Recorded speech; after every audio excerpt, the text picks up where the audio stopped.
Thank you, Andrew. And awesome. It does look like we are live. And thank you, everyone, for taking time out of your busy day to join us for today's really interesting session on what's new for 2024 personal tax preparation.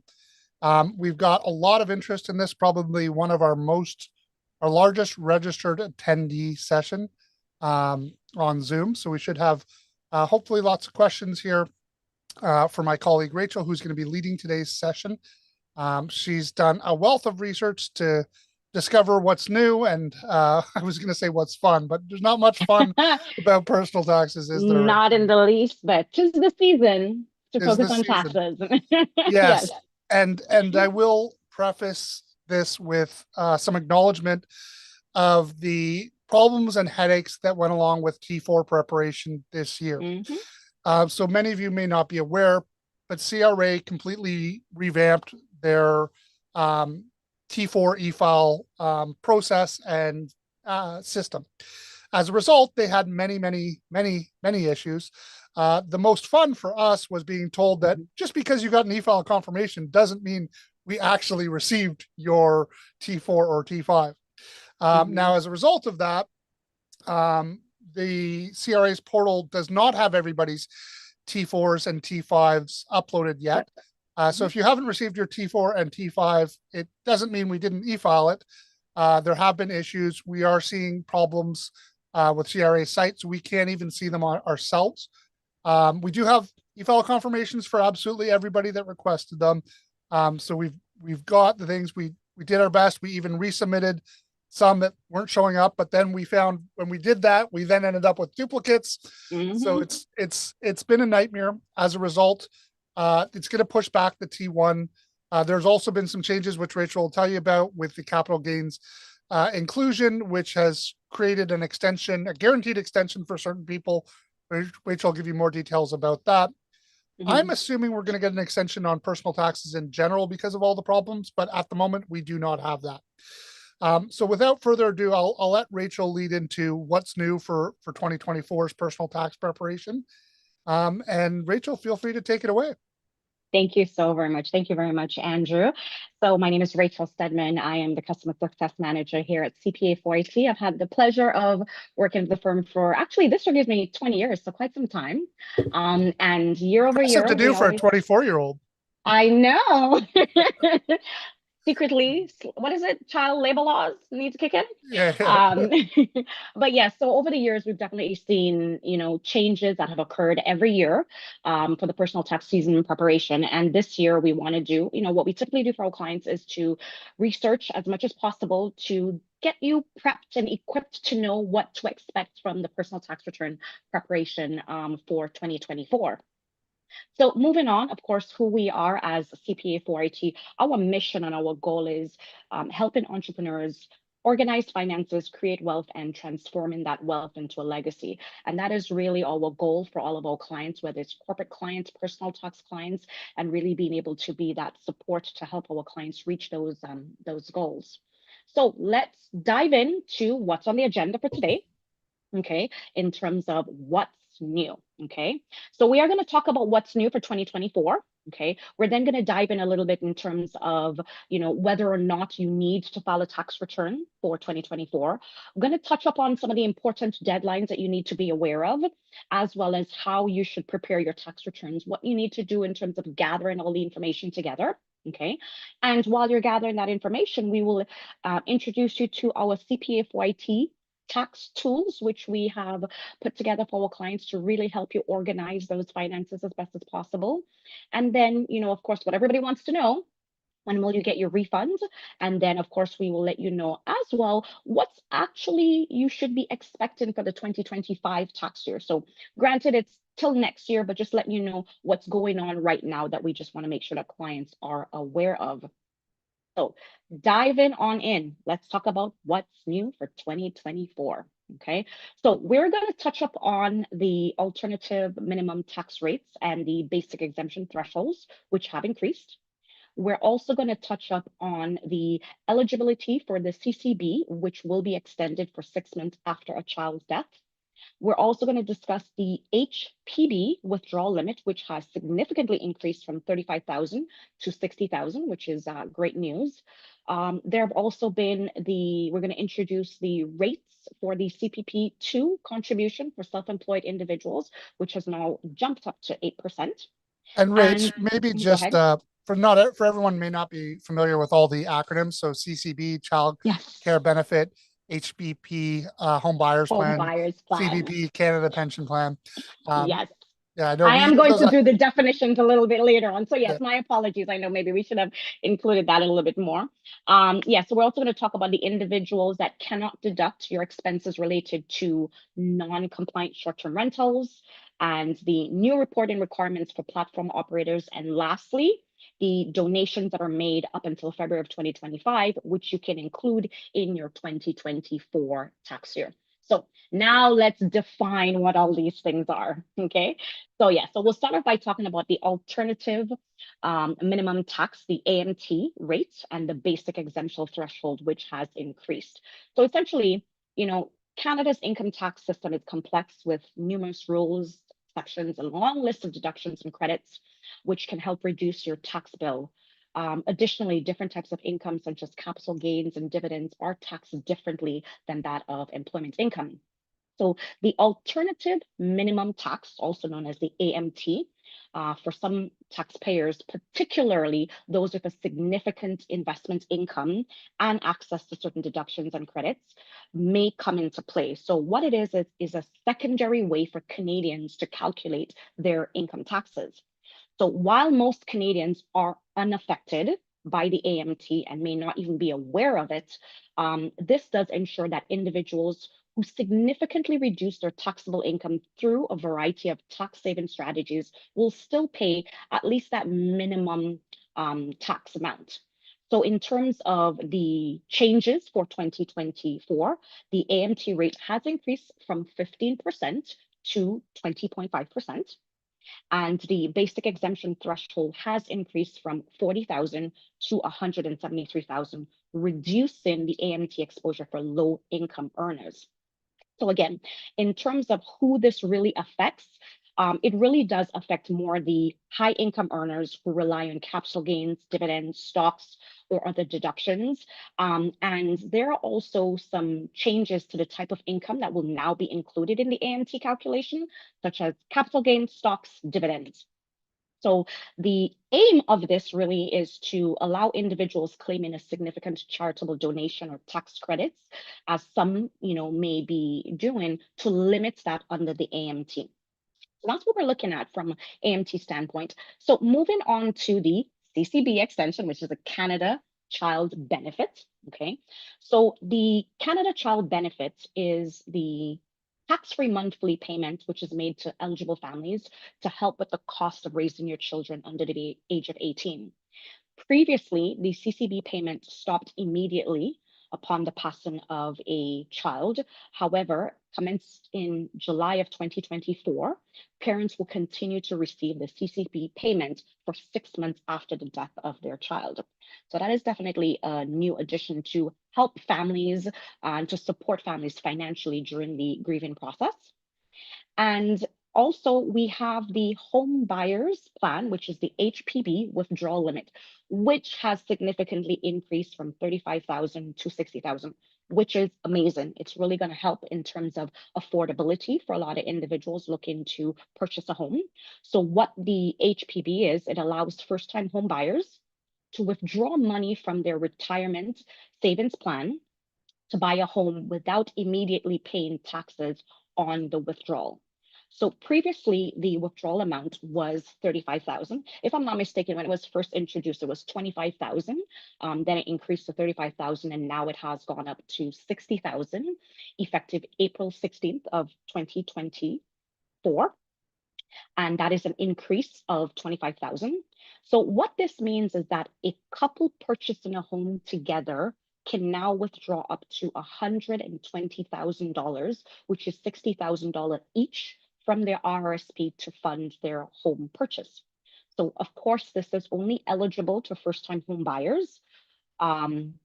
Also, it's eligible for individuals who haven't owned a home in the past 4 years.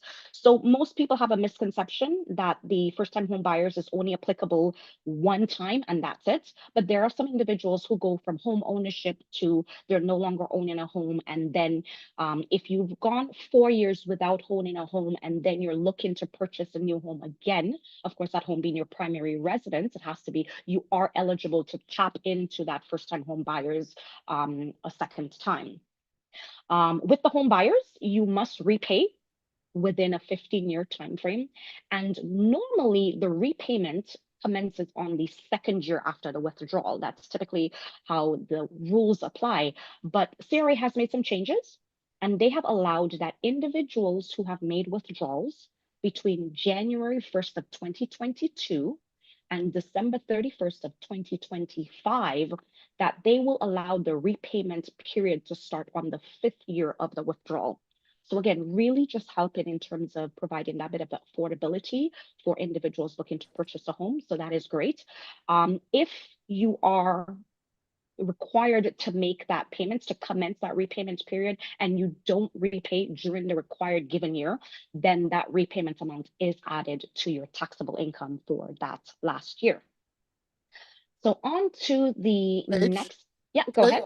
I just mentioned, I think one of the things, our mission is to help our clients organize their finances, create wealth, and transform wealth into a legacy. And I know um, many of our clients have children, and one of the things I like to talk about is one of the greatest things for building wealth, in my biased opinion, is real estate. It's a highly leveraged investment that you get a lot of personal satisfaction out of. You have the ability to increase its value by doing work on it. And one of the things that I think is one of the best strategies for building wealth for a family is looking at getting real estate for your children as soon as possible. We know that that really isn't possible for most students without the help of the bank of mom and dad. But I think now with the use of the first time home savings account and the home buyers plan, these are tools that you as parents can make sure that you're leveraging to help your children get into real estate as quick as possible, and making sure that they have the money in the RSPs, because the money has to be in your RSPs for a certain amount of time before you can withdraw it for this home buyers plan, making sure that they're making the contributions to the first time home savings account, and leveraging all these tools that are available and getting your children into real estate as early as you possibly can. What I think is, if you've got the capability, when your kids go off to university in second year, if you can help them to get a house in second year and have their friends paying rent to your children, it teaches your children how to manage budgets and how to manage cash flow, to make sure that they have some financial literacy and some financial responsibility, and can make a huge difference to their long-term net worth.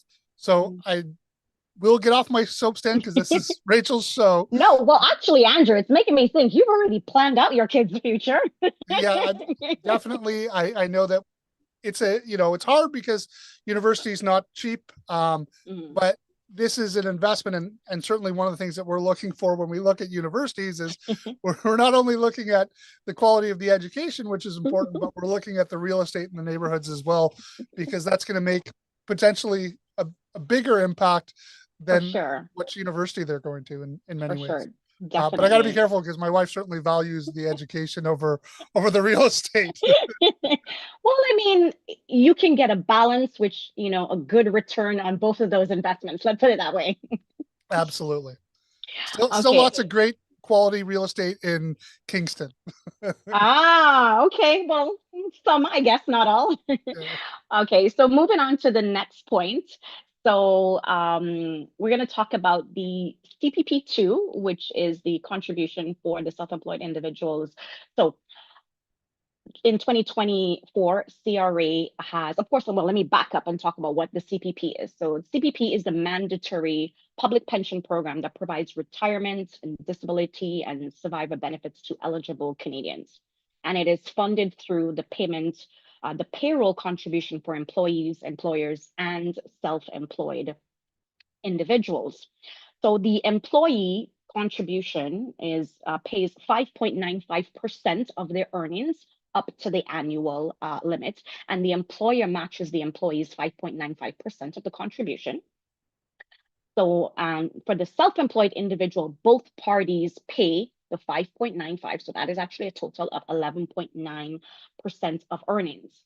The CPP contributions are required on income between the basic exemption, which is $3,500, and the year's maximum pensionable earnings, which is $68,500 in 2024. So what's new for 2024 is that CPP2 is an additional contribution tier which has been introduced as part of the enhanced CPP program. So it applies to individuals who earn more than the year's maximum pensionable earnings, which is $68,500.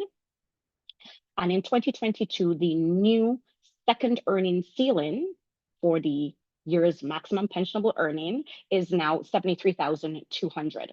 So the CPP2 only applies to earnings between 68,500 and 73,200. So while this has been increasing, so for 2024, the maximum annual employee and employer contribution for CPP is $3,867.50, and the maximum for the CPP2 is $188. And for 2025, we know that there will be an increase to the CPP to $4,034.10, and the CPP2 is going to be increased to $3,968. So what we have noticed, of course, for a lot of individuals that are self-employed, there is going to be that additional contribution that you're going to be making, that additional 8% earnings between the $68,000 and the $73,000. I should say $73,200. So moving on next. So we're going to talk about the very hot topic, which is the capital gains. All right. So capital gain taxes, or I should say, let's start off by what are capital gains. So capital gains occurs when Rach, you, yep, go ahead, Andrew. we already have some questions coming Oh, through, we if that's all right. do. That is not a problem. So the first question coming through the Q&A is, if an employee works with two employers and maximize the CPP contribution with both employers, what will happen to the employer over contribution part? I know that the employee's over contribution will be refunded with tax filing. So that is correct. So the employee's portion will be refunded. You won't get a refund on the employer's portion, but that just means that you have that additional CPP contribution when it is time for you to start receiving that CPP pension.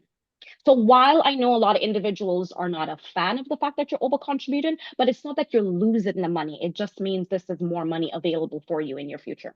Yeah, that is one thing that a lot of people do not realize, is that your CPP benefit is directly related to your CPP contributions. And in fact, you can log into Service Canada's website to see whether you're approaching the maximum, you've hit the maximum, because there is a maximum contribution, and things to consider as you approach retirement.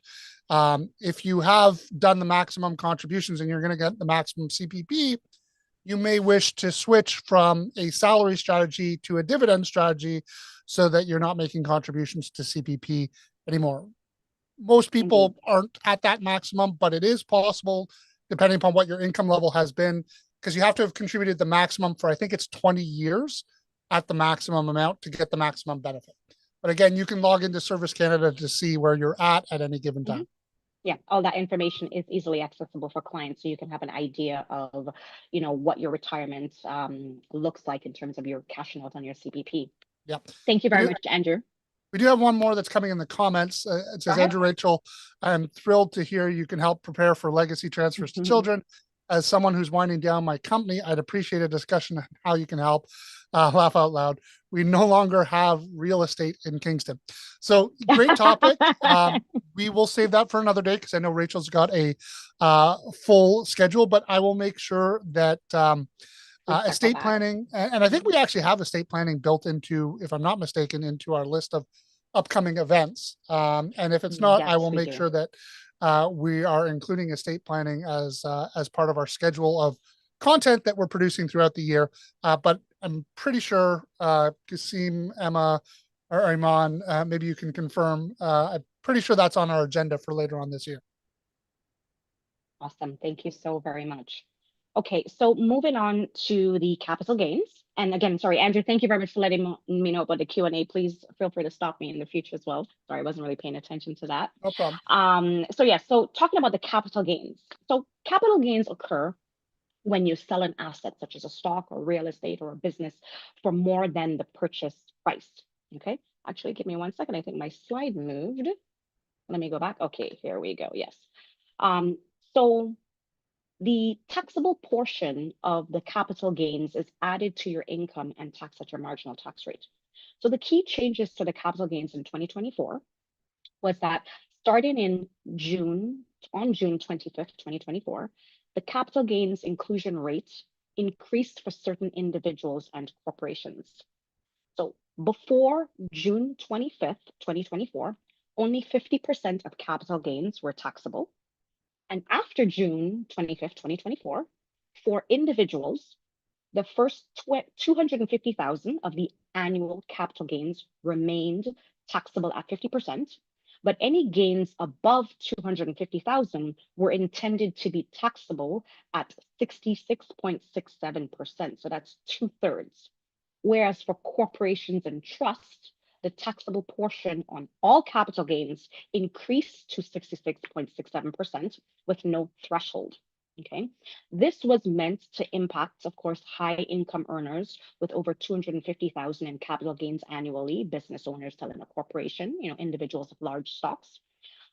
But on January 31st, 2025, CRA pedaled back a little bit, and the government actually announced that they would change the effective date for the capital gains inclusion rate from June 25th, 2024 to January 1st, 2025.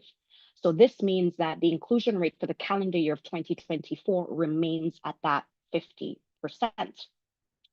But what this did was really throw a wrench into the personal tax return preparation this season, just through a lot of issues into play for individuals in particular. Because when this announcement was made in January 2025, there were already businesses that were issuing the specific slips. So the separate reporting period for period 1 and period 2 were affected, and it was necessary that individuals, or I should say, some tax slips had already been issued and needed to be reissued. My apologies, to make an amendment to the reporting disposition of the different periods.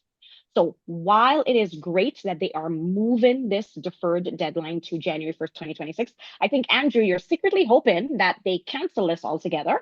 Yeah, I think So the only bigger tax debacle than this was the GST HST holiday. I mean, holiday. both some pretty epically bad government decisions. I'm pretty confident that this is going to be rolled back as part of election strategy, with our upcoming federal election. But there's no guarantees at this point. It is on the table, and I guess a lot will depend on who ends up in power. But yeah, just another example of the government doing a disastrous job when it comes to our taxes. No, I think they just wanted to keep us on our toes, Andrew. I think that's what it is. There's got to be a reason for it. Trump-esque policy just to keep you surprised. Maybe. You never know what's Okay, going to happen. you never know. Okay, so next point we're going to talk about what's new is the short-term rental expense deductions. So expenses related to non-compliant short-term rentals are no longer deductible for tax purposes. So what this is that essentially that starting January 1st, 2024, No more expenses, Airbnbs, basically. well, they're trying to You can tighten have it. them, but That's their there's way of doing it. yeah. Exactly. They're definitely tightening them. They're saying that if you are non-compliant, you will no longer be able to deduct your expenses such as your mortgage interest, property tax, utilities, repairs, advertising, etc. So what does it mean to be a non-compliant short-term rental? Well, that is for individuals that are not meeting the provincial, municipal, or federal regulations. So meaning for Airbnb, for example, or Verber, the specific license or the permits, okay? You're also non-compliant if your business is operating in an area where short-term rentals are restricted or banned. And of course, if you're operating without the required license or registrations. So this does affect anybody who has, again, Airbnb, Vrbo, any other short-term rental hosts, okay, operated in cities which have strict rental rules. It also affects property investors who use short-term rentals and haven't registered or obtained the permits, and individuals renting out your secondary home or investment properties on a short-term basis. Okay, so as long as you remain compliant, you can still deduct these expenses. But once you're deemed as non-compliant, you lose all those deductions. So an example of that, of course, is if you are receiving short-term rental income of $10,000 a year, and you typically have about $5,000 of that as expenses, then that reduces your tax liability to now you only have to pay taxes on the 5,000. However, if now you are deemed to be non-compliant and you did receive that $10,000 income, you will be subjected to paying the personal taxes on the full 10,000 based on the bracket that you fall into. So definitely trying to tighten up the rules for those rule breakers. Now, next is the new reporting requirement for platform operators. So this is quite new, as it is, but it's this is CRA's way of trying to really knock down or crack down, I should say, on individuals that are earning income and not reporting it. Typically, if you are an employee and you receive a T4 slip, your employer submits that T4 slip to CRA, so CRA already knows what you are making, and your employer will be required to withhold your taxes. But now what they're making the changes to do is that online platforms, so such as if you're using Airbnb, if you're an Uber, eBay, Etsy, Amazon, must now report user transactions to CRA. Okay, so if you were, oh, my apologies, I think I went back on a slide. Sorry about that, guys. Okay, so if you were in a situation where you are receiving Airbnb and you were deciding to not report that Airbnb income under your personal taxes, I would definitely disadvise you from doing that, because now Airbnb will be required to report your earnings to CRA.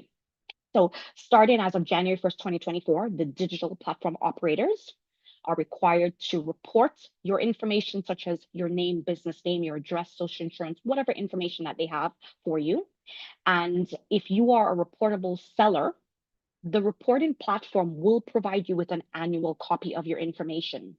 Now, this copy of your information that is collected and submitted to CRA does need to be submitted to CRA by January 31st of 2025. But since this has been a new implementation, there have been some delays from the online operators. So they have until July 31st, 2025 in order to be able to submit this information over to CRA. So there is a likelihood that CRA will receive this information about any income that you have received or transactions well after you have processed your personal tax return. So could CRA try and capitalize on looking to check whether or not you've reported accurately and look for audited individuals? Definitively. So we definitely advise clients, seeing as CRA is improving on the tax compliance and transparency, it is very important with this additional scrutiny that you are accurately reporting your earnings under your tax returns to reduce any potential back taxes. Okay. Next, moving on to the additional change for 2024 is the charitable donation extension deadline. So the donations made up until February 28th, 2025 can now be claimed on the 2024 personal tax returns. So this primarily came about due to the fact that CRA, my apologies, that Canada Post had their mail disruption strike towards the latter end of 2024. And in order to be able to facilitate for individuals that were making the donations or unable to make their donations during that period, under the new rules that CRA is allowing individuals to be able to, between January and February, claim that for the prior year. Now, while you are allowed to do this, they have just announced this for 2024. There's no guarantee that this will be something that will continue yearly. And again, it is primarily was implemented because of the Canada Post strike. Now, while you can definitively proceed to include your January and February donations for 2025 in your 2024 tax filings, it's not necessarily something that we would suggest for clients to do because, again, this is a one-off. It might also be very difficult for you to be able to separate out between what was donated in January and February versus what you're going to claim for 2024 versus 2025. Because if, for example, you are a regular donation contributor and they give you a tax slip at the end of the year, your 2024 tax slip will not include your donations from January and February. So you will be required to separate out what that is. And you're also going to be required to ensure that for 2025, when you get those donation slips, you have to remember whether did I include the first 2 months of 2025 in 2024, or did I leave it for 2025? So there might be that issue that individuals might accidentally be double claiming on this because of those 2 months. So while you definitively can proceed to include the January and the February, it might provide a little bit more confusion and issues for you down the road. And again, as I said, since it's a one-time, we suggest the clients just wait to include the January and February in 2025 as you are used to. So these are the primary, and I would say the larger changes that that is new for the 2024 tax year. Now, when we're looking at other changes, so year over year, there are always changes to the tax brackets to shift for inflation. So there's always the increase. Well, as we know, the CPP increases every year, although in 2024, there was the introduction of CPP2. EI always increases every year. The basic non-taxable exemption amount also did increase for this year. So a lot of these increases, the tax brackets and the contribution amounts increase to account for that rising cost of living and inflation. So the adjustment upwards means that on the edge of the tax bracket, many individuals might find themselves shifting into a lower bracket this year and therefore paying lesser taxes. So the shifts don't always mean, I always say that to clients, they don't always mean more taxes payable. It is really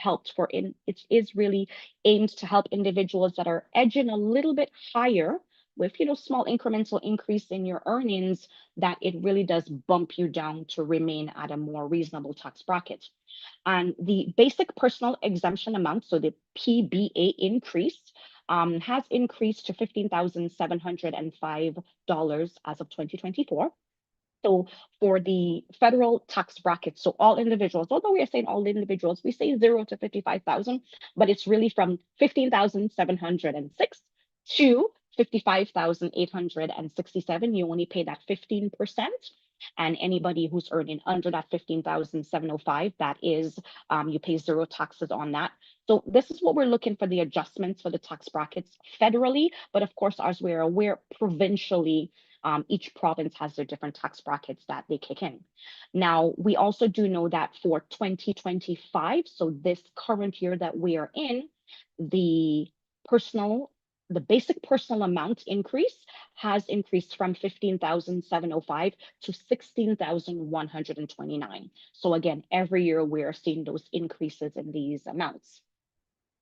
Okay, so next, moving on. So let me just check. Okay, so just checking, no questions yet, which is perfect. So moving Actually, on to, I oh, you apologize, do? Rach. There was a Go couple of ahead. questions, but I did answer them. I might as well address them. One, Go ahead. Kasim shared with me the link for the estate planning webinar, which I have dropped into the chat. There was another question. There was some confusion about the new implementation date for the new inclusion rates on capital gains. They thought that maybe it was January 1st, 2025. I shared an article No, to confirm it. It is actually January 1st, 2026 that's at the correct. moment. Again, hopefully never, but at the moment, at least based on what was released in the end of January of this year, it is deferred to January 1st of 2026. So That just is thought I would correct, yes. clarify that and make sure that, because I typed the answer, so I'm not sure that they got it, but I wanted to reiterate that for the people who were asking. Thank you, And other Andrew. than that, you're good to go. Sorry to interrupt. Thank you. No worries. Thank you so very much. So the big question everybody has, do you have to file your tax return? Well, the answer is always yes, yes, yes. So of course, if you are an individual that is a Canadian resident and you are earning any form of income in Canada, such as employment income, whether it's dividends income, rental, any type of income, you are required to report your worldwide income as well as file your personal tax returns. However, there are a lot of individuals that assume, well, if I am not earning any income, if I am not working, do I still need to file a tax return? And the answer is yes.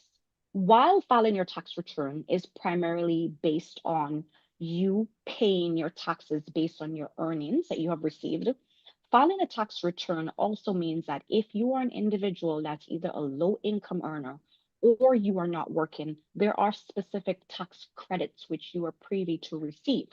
So some of them would include the fact that you're able to access the Canada Workers Benefits, you're able to access the Canada Child Benefits, other benefits such as the Ontario Trillium benefits and access to disability and tax credits, tuition. So there are a plethora of credits that as an individual that is not working, that you are still able to receive. So we definitively always advise our clients to always file your personal tax returns. Now, moving on to the next point, which is talking about the important Sorry, deadline. Rach, we have a few Go more ahead. questions that are Go ahead. coming in. I was just waiting for you to finish the Thank slide. So you. the first one is so I cannot claim expenses in my Airbnb, which I may rent for less than months. I normally rent once a month to people that vacation. I believe, if I'm not mistaken, short-term rental is defined as under 30 days. So if you're renting for less than 30 days, effectively, no, you are not going to be able to claim expenses related to that Airbnb. Correct. Yeah. And I don't know, sorry, maybe I should let you answer these. The other question is, what's the CWB and who qualifies? And it's, Sure. again, for low income Yeah. individuals, if you're single, you have to have less than 33,000 of net income, and for families less than 43,000. There's other requirements, but I know that's the requirement that tends to take it off the table for most of our clients. That is correct. So a lot of these benefits are really, catered to individual, as Andrew said, in that low income. So, I tell a lot of clients, if you are an individual that's single, no kids, you're making maybe $80,000 and above, you don't get anything. Okay. There's not much that you can really receive in terms of different tax credits. And again, these credits are really aimed to help individuals that are in low income, but still subjected to the same high cost of living, as everybody else has, the same cost for the groceries and rent and et cetera as everybody else in higher earning income. So the Canada Workers Benefit is for individuals that are in that lower income where the government gives them a little bit of a tax credit to account for the fact that they are not working full time or they're not generating full time income. The Canada Child Benefits, of course, is for individuals that do have children, okay? And there's various different factors that they take into consideration when you're getting that Canada Child Benefits.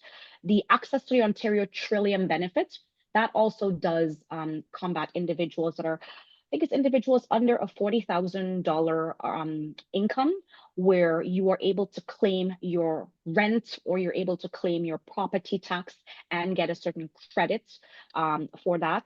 Access to the disability tax credit again is available for individuals, people that have tuition. So that's actually a very big point too. A lot of individuals that are in school that think, well, I'm just in school, I don't have a part-time job, I'm not working, why do I need to file my tax returns?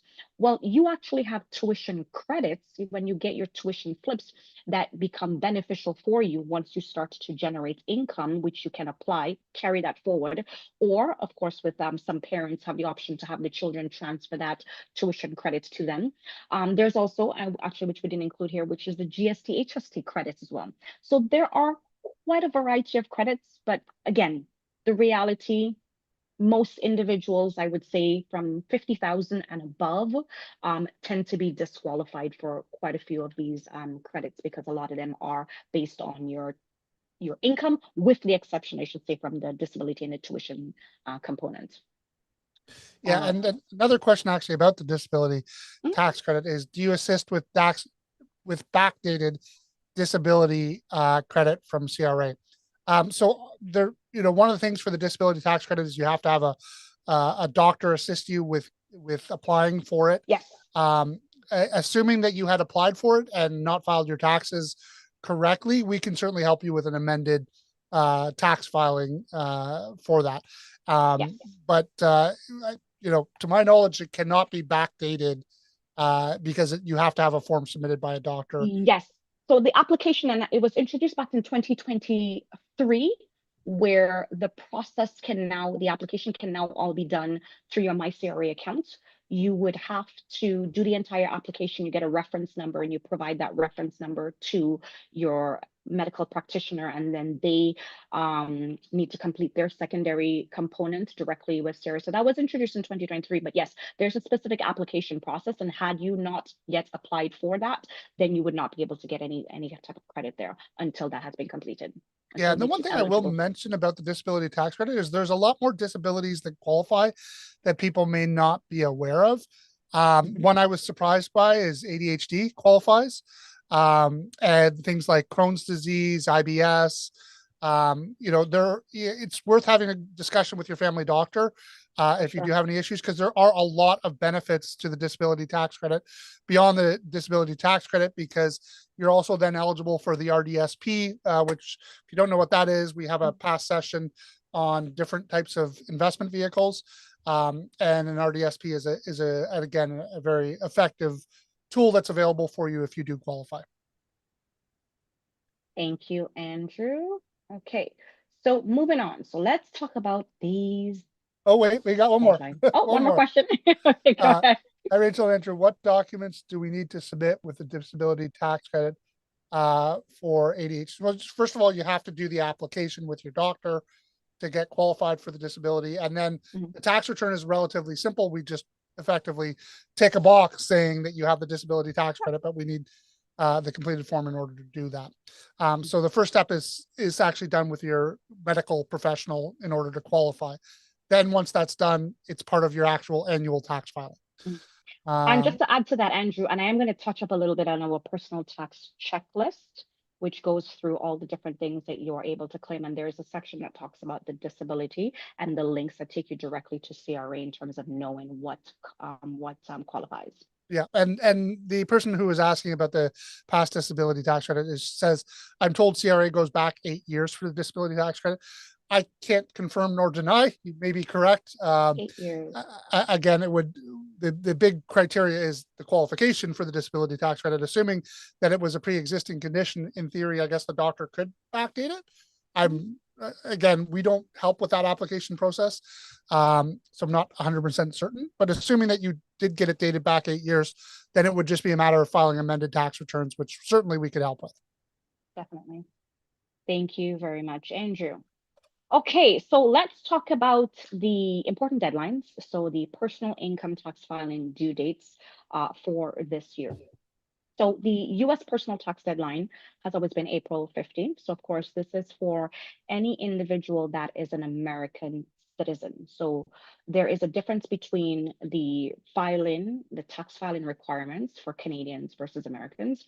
In the United States, you are obligated to file a personal tax return based on your citizenship, not your residency. Whereas here in Canada, you file your taxes based on your residency. So there are many clients that born in the US, live their entire life in Canada.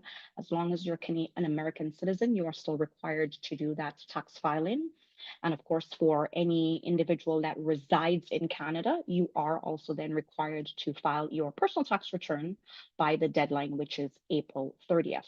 So that is the deadline to file the tax return as well as to pay any monies owing to CRA.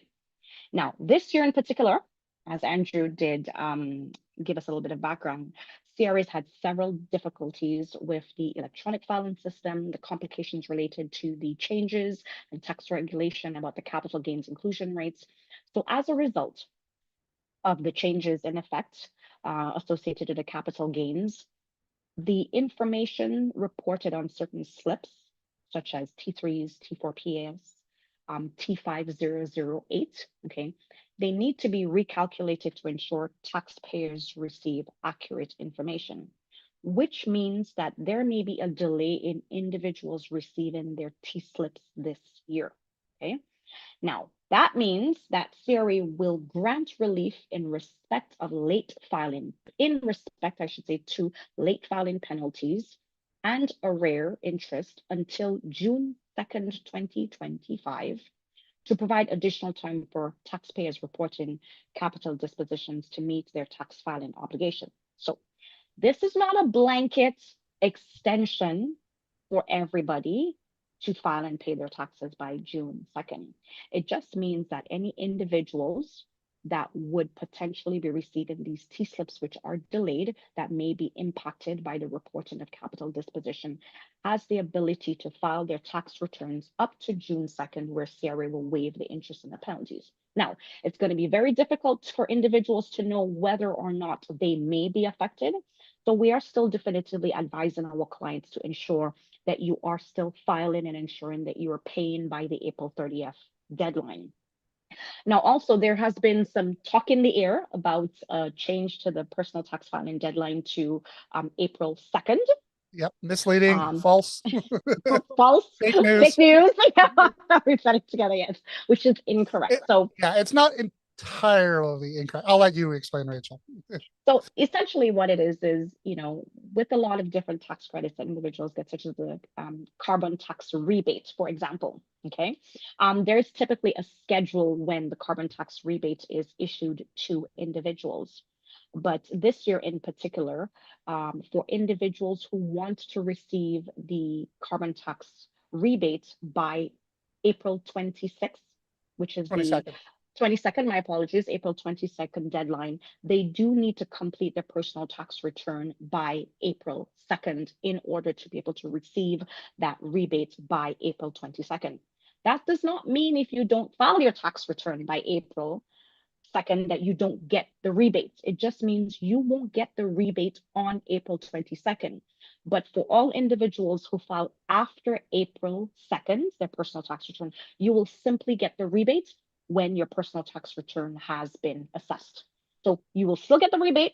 It's just a matter of whether you will get it early or you will get it upon the completion of your personal tax return. So, I mean, it's great if a lot of clients want to come in and bring in their personal tax documents, all the better, right? Let's get a head start. But just wanted to debunk that myth that you will not qualify for that rebate unless you file by April 2nd, okay?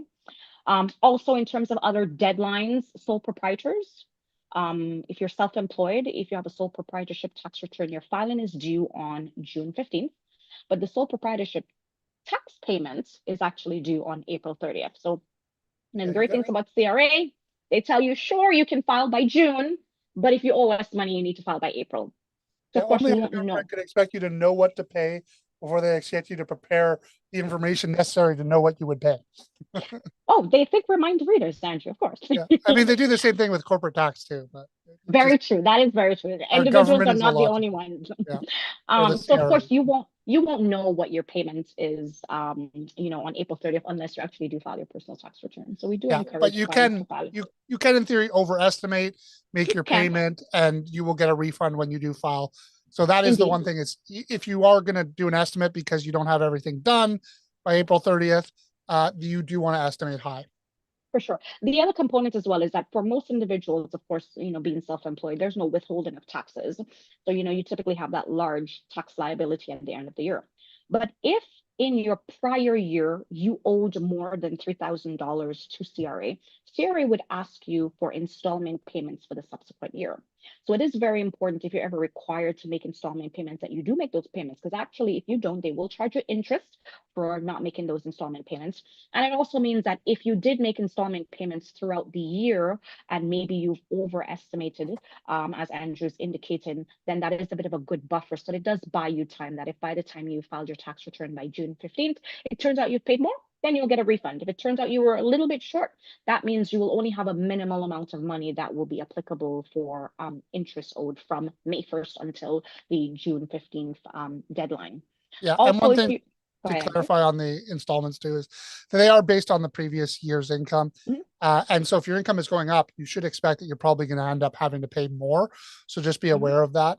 Also, in addition, if your income has fallen off the table for whatever reason, Maybe you've left full-time work and you're now in a full-time, or maybe you've left independent contracting and gone back to full-time work.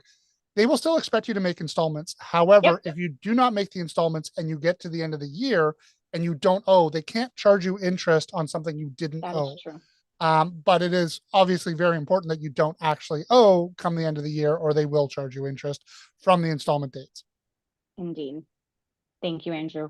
So also in terms of sole proprietorship for your HST return filing, again, the filing deadline for the HST is June 15th, like that of the income tax filing. However, the GST HST payments is also still due by that April 30th deadline. So moving on to the next slide. So now we're going to talk about how should you prepare your return. So for most individuals, we're hoping it's not new for you, but just want to give you a bit of that reminder in terms of what you need to do, what the steps entail. So of course, the first thing that you want to do, step one, is to start collecting all of your information and your supporting documentation to show your income and to show your supporting documentation for your deductions and credits that you plan to claim. So we do have for our clients, which we're going to walk you through a little bit, worksheets that we provide to our clients to help you to be able to start collecting the information. We also do have our checklist that we provide to clients so that you are aware of all of the different deductions and credits that you can apply for. The next step is that you need to select the software that you want to use to file your tax return. So of course, it's up to you whether or not you would like to file your tax return on your own, or you would like to utilize our services to have that done. Step three is that you need to make sure that your personal information is up to date. So this is very key.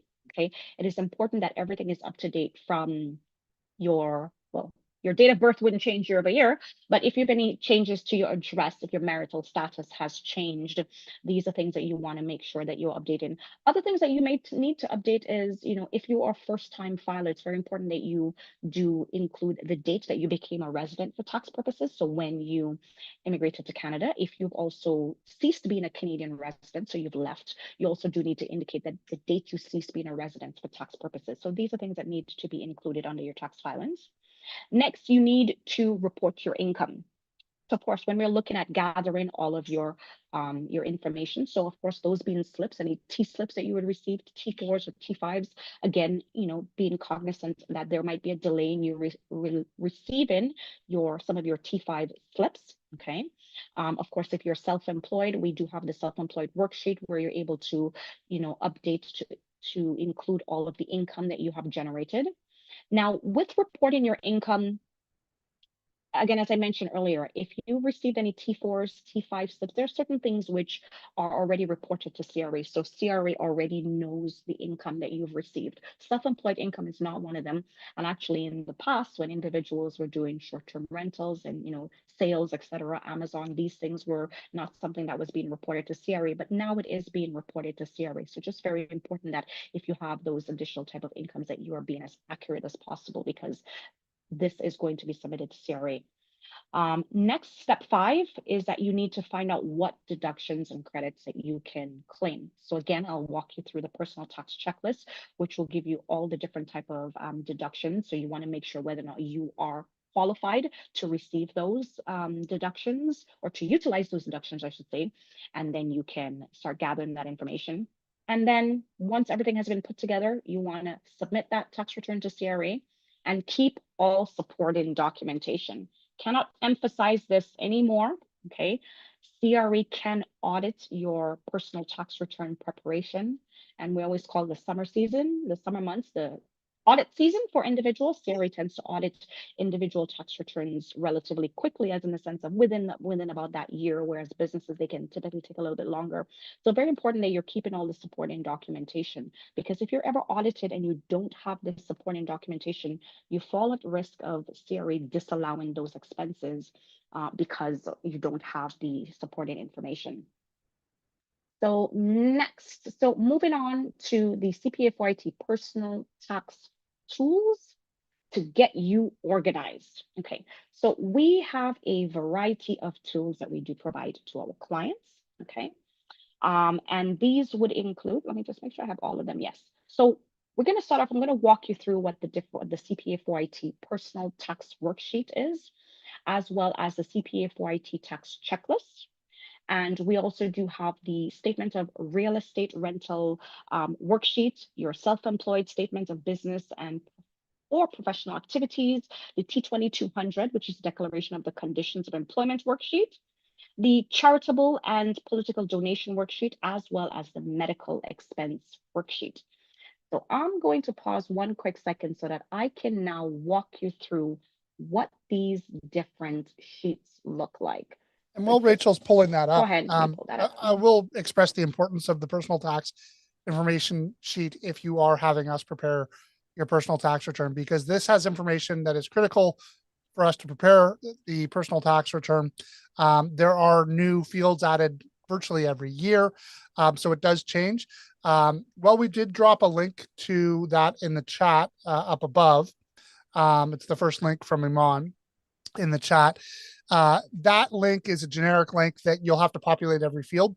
There was a reminder email that was sent out for anyone who has requested our T1 service. That link is great because if you have completed the form in the past, it will pre-populate any existing data that we have from you so that you only need to worry about populating the changes. And Okay, sorry, go ahead, Andrew. yeah, another question just popping up here while you've got that up is, if you sold your principal residence in 2024, are you required to report it? Yes, Short answer, yes, yeah. yes, Yes, you yes. have to.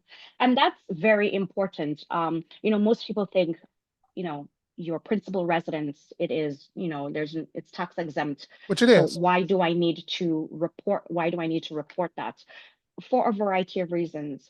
So, in particular, there are some individuals that do occasionally rent out their property.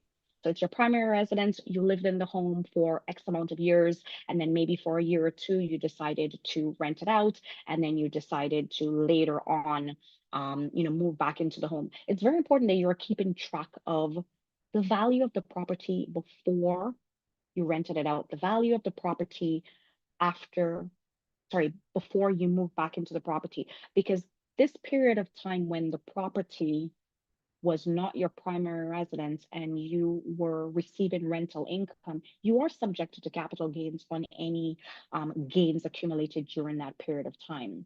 So it's important that you keep track of that. And also, there is what a lot of people are not aware of is when you change the use of your home, there's actually a tax form which you have to submit to CRA to let them know that the use of your home has changed from primary residence to rental property and back, but it is definitively important that you ensure that you are reporting that. And then if you have sold a home, you do have to put some information about the sale of the home on your tax return preparation.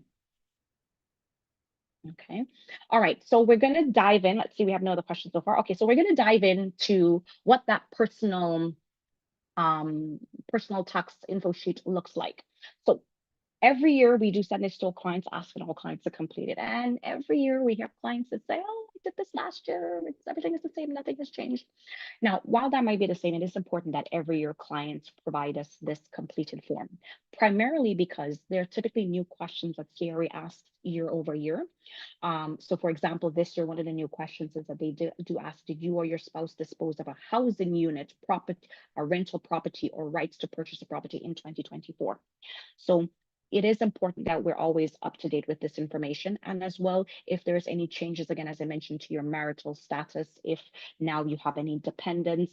So this is something that is mandatory. We cannot process your personal tax return for you unless you have completed this info sheet. So this info sheet has been sent off to all of our clients, okay, to be able to assist you with providing this information over to us for the tax filing.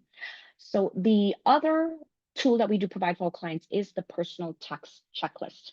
So every year we look at all of the different changes associated to the tax preparation for the year, and we update this information for our clients. So again, a link has been provided for the personal tax checklist where you want to look and see, are any of these deductions applicable to you? So for example, the individual that was making reference to the disability, so there's a whole section that we do have in terms of what you can claim, how to get the credit. So everything is right here, okay, in terms of medical expenses. So very important. And that's another thing, while there are several deductions, you really need to ensure whether or not you qualify for them. You may have some expenses, but doesn't mean you qualify. So for the medical in particular, while if you do have medical expenses, you may want to claim that, you don't qualify for the medical expense deduction unless your medical expense exceeds $2,759. So it's just very important that you are going through everything and ensuring whether or not you qualify for these. Then moving on to the additional worksheets that we provide to our clients. So I'm just going to touch up on two main worksheets because there have been some changes that we've done for the worksheets for this year. So for the charitable and political donation worksheet, because again, you now have the ability between January and February of 2025 to claim those donations under the 2024 tax year, we've asked clients to confirm what donations were made between January 31st, 2024 to December 31st, 2024. And then we do ask clients to then provide us the details of what was made between January 1st of 2025 and February 28th of 2025. So if you are completing this and letting us know, this is also good also for your reference for next year when you're doing your tax return, so that you can remember, did I include those in, my January and February donations in 2024, or do I now need to claim them in 2025? So that's one of the major changes for this particular worksheet.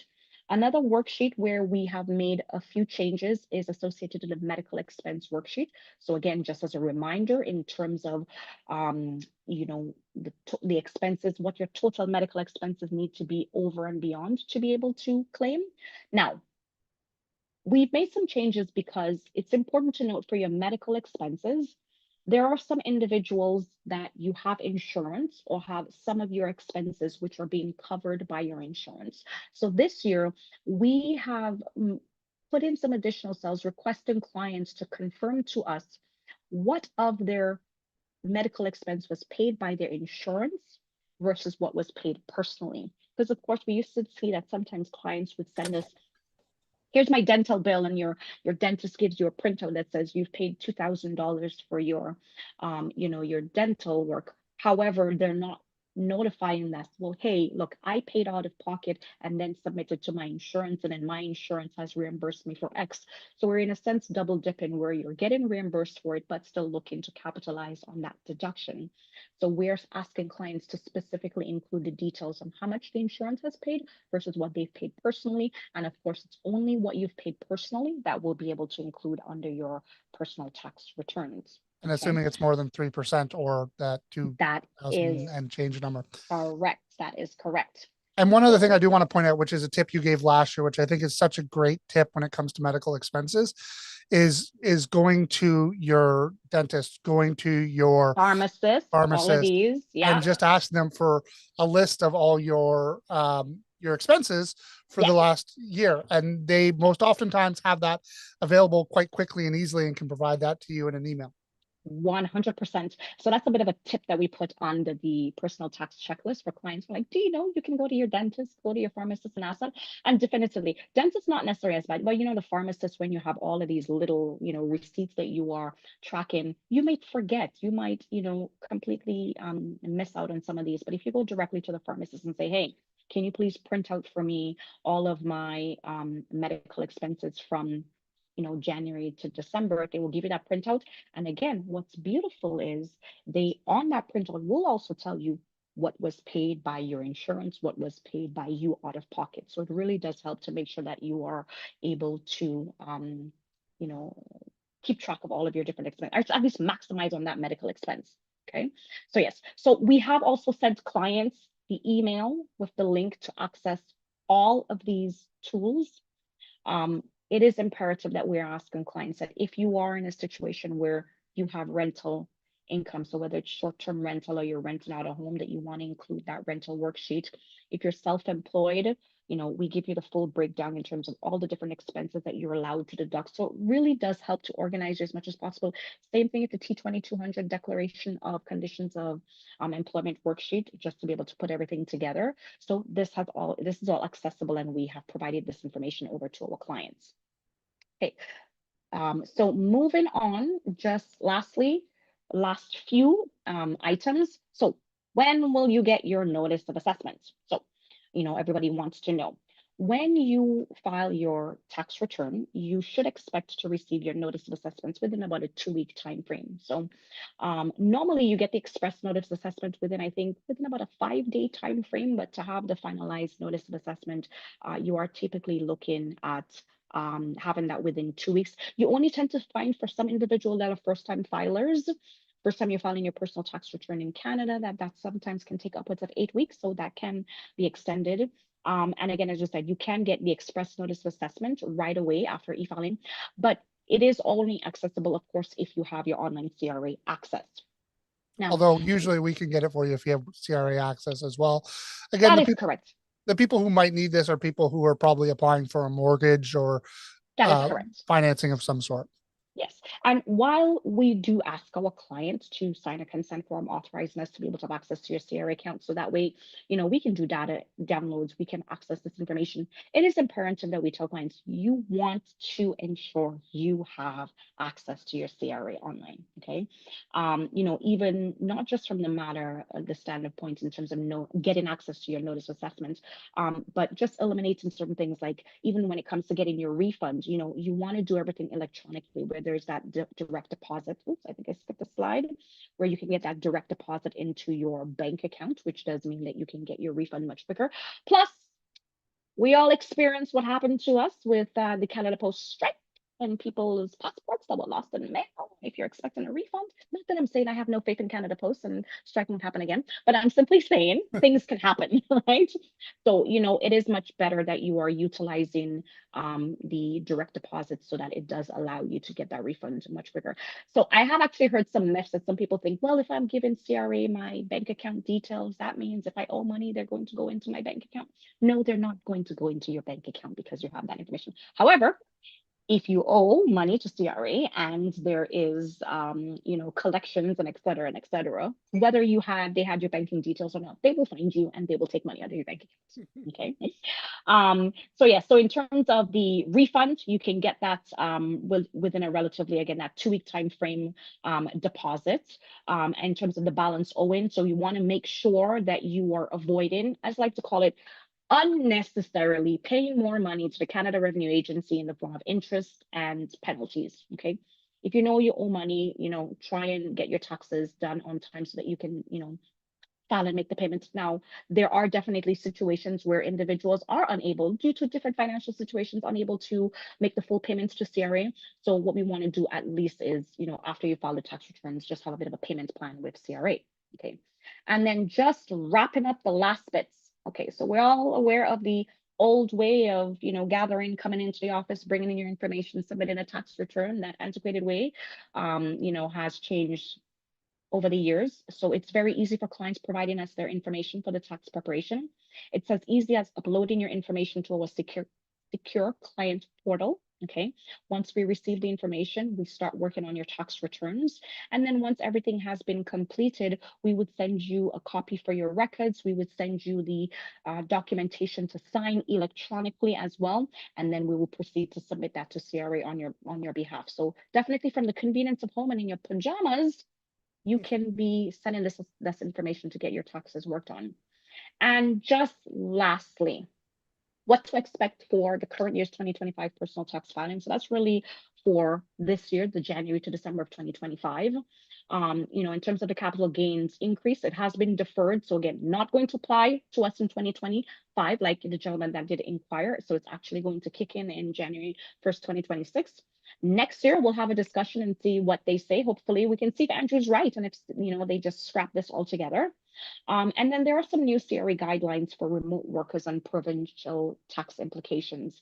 So in the past, when you were a remote worker, your employer was subjected to withhold the taxes based on where you reside, okay, as a tax resident. So meaning that if you lived in Ontario, then your employer will be withholding the federal income taxes as well as the Ontario provincial taxes for the tax return preparation. I should say, my apologies, for your T-slip preparation. However, they've made some changes, very unique changes. I'm very surprised that this is the direction that CRA is going, where they're now saying that for remote workers, they will only withhold the taxes if your based on where your employer, the province where your employer is located. So what that means in an overall nutshell, which, I'm sure clients will, learn more about it throughout the year. If you are working for, let's say, hypothetically, a US company that has operations in Canada, but don't have a physical brick and mortar office, and you've always worked from home, so you're not attached to a location that you're going to at all, a location that you're reporting to, that means that your employer is no longer obligated to withhold the provincial income taxes, and they're only obligated to withhold the federal income taxes. So for some individuals, that may sound great, less withholding, I have more money in my pocket, but it's really not good for the average individual, because it's not that this is extra money for you. It just means you need to be more cognizant on putting that money aside, because when it comes to processing your personal tax return preparation for April 30th of 2026, you're going to have a much higher liability, because now you're going to need to make that full lump sum payment for the Ontario, I should say for the provincial tax components. So we Plus, did a bit of a blog. Go yeah, ahead, you're Andrew. likely to have be required for installments for the next year. Installments as well. What That it is does correct. mean is probably a bit of a nightmare for your whoever's running payroll if you do happen to have employees, Yes. that this is all going to change. So again, that no real significant benefit, but a lot of changes to anyone who is doing payroll for employees. So again, brilliant job by CRA doing something completely useless that is just going to make our lives difficult. Wow, Uh, Andrew, the lack of faith in our income tax I, system. I am definitely a little biased. Now, one other thing that the comment that came through from one of our colleagues is, and I'm assuming that this was referring to the Express NOA. She said, "Hey, just a reminder that there are many exclusions where individuals will That is not true. be able to e-file their return. For example, the big one, if you're doing a return older than 2017." You have to paper file, which means that you will not be eligible for the Express NOA. So probably not a ton of people that does impact, but again, Mhm. Karen's absolutely correct. All of our clients are tax compliant and they're up to date. We Exactly. have faith that doesn't apply for any of our clients ever. No, no one's Not our behind. clients. So that's just the end of today's session. I'd like to thank everybody for joining on. So for again, just a reminder for all of our clients, we've already sent you the email to access the personal tax checklist, the info sheet, all of the different worksheets. And tomorrow we're going to send a reminder email out to our clients, including with the link of today's session for anybody that was unable to attend, so that you can, provide us your information. And then for anybody that has signed on, that's has registered for today's session that is not a client, if you are interested in our firm preparing your personal tax return preparation, feel free to go to our website, schedule a free initial consultation with myself or my colleague, and we can assist you to make the tax process seem much easier and smoother. So lots of thanks and appreciation coming through. Big Thank you. one Thank from you. Bilal, who says, "Thank you, Rachel. Truly one of the best. She helped me file my taxes for years, and she's absolutely wonderful to work with. Aw, thank you so CPA very for much, IT are Vala. world class." Thank you, Bilal. That's very nice to Thank you hear. so very much. And Sharon was asking for our contact information for initial consultation. I believe, if I'm not mistaken, if you scan that QR code, it takes Yes. you right to our free consultation page where you can go ahead and book some time with Rachel or Karen to see if we'd be a great fit for you or not. And again, thank you all for taking time out of your Thank you. busy day. And thank you, Rachel, for knocking it out of the park You're as you always welcome. do. Trust me, And it's not as fun when I'm doing this research, but it's good to be able to educate our clients so that what to do and how to just make it easier. yeah, no problem. We do have, Awesome. looks like, one more question. Okay. Thanks, Rachel and Andrew. Thank you very much. Very interesting webinar. My year end is March 31st. 5 days. I will be in touch through Satwinder about legacy planning. Absolutely. Great. And looking forward to work with people, and more than happy to help you guys organize your finances, create wealth, and transform that Thank wealth you. into a legacy. Have a Have a great one, good day, everyone. everyone. Cheers. Bye-bye.